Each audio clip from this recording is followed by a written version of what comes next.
Thank you, Chairman Menendez.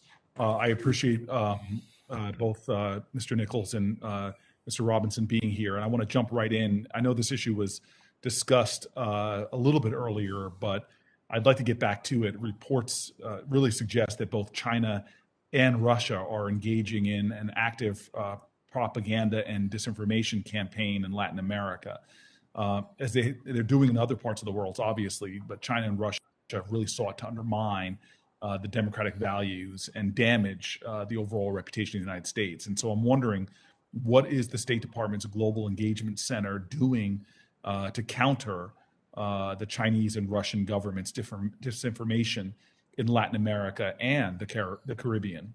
And what more could the GEC do in the future? Thank you, Senator. Our focus is ensuring that, one, we identify where the negative messaging trolls are coming from, that we work with friendly governments to alert them to what the realities are, that we actively message the reality of the situations that we're facing, that we have very direct and comprehensive conversations with governments in the region as well as civil society and publics about the realities of what the presence of PRC, Russia, others in the region. And we need to also offer a positive alternative, whether it's 5G technology or whether it's support for infrastructure projects. We're actively working to make sure that countries know that there are alternatives available to them, and that we will work with them to put together a package that works for their nation. And Mr. Nichols, can you just be a little more specific about the tactics of the GEC?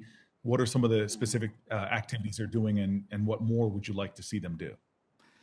So the Global Engagement Center both measures public opinion and social media trends throughout the world. They actively work to counter false messages from our strategic competitors, and they prepare media products or talking points that our embassies and consulates around the hemisphere can use to combat disinformation. I think they do a great job. Obviously, it's a huge task.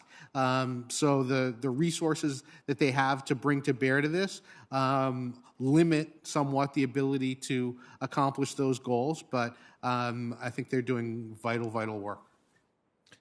Just jumping really quick to Haiti, and I heard at least one of my colleagues bring up the severe issues that are going on there. We are in a state of extreme crisis, and the democracy there is really faltering as violence is sort of almost at pandemic levels throughout the country.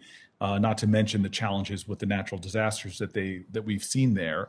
I just want to know, maybe overall, what's your sense of hope in Haiti, and how effective is the U.S. strategy there in countering some of these both natural disasters as well as the faltering of the democracy and the endemic violence?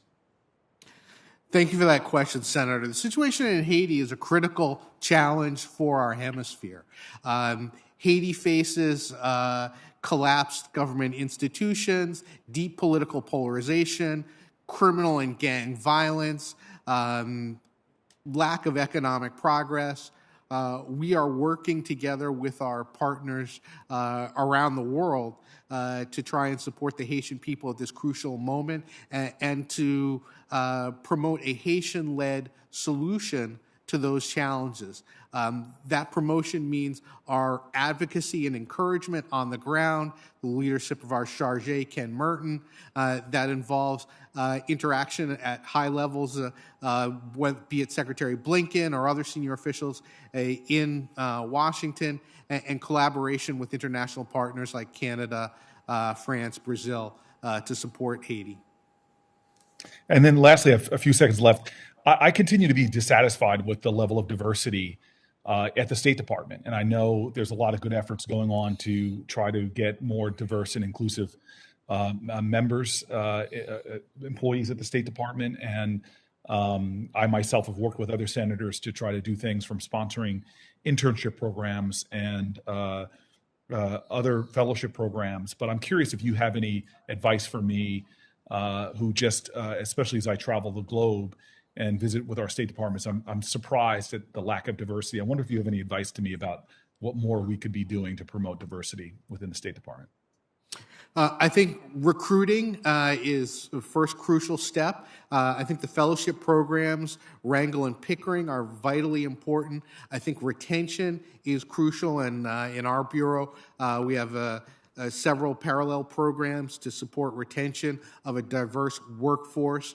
We have a senior Foreign Service officer who actually led the department's recruitment efforts, Mary Ann Scott, who leads our diversity, equity, and inclusion efforts from the front office and works not only to support that in Washington, but also in all of our embassies and consulates around the world. I think if you talk about the importance of diversity and inclusion when you visit our embassies and with foreign partners, I think that definitely helps, and I hope that you will support our recruiting efforts in universities and colleges around America. Thank you, Mr. Nichols. Thank you, Mr. Chairman. Thank you. Senator Markey.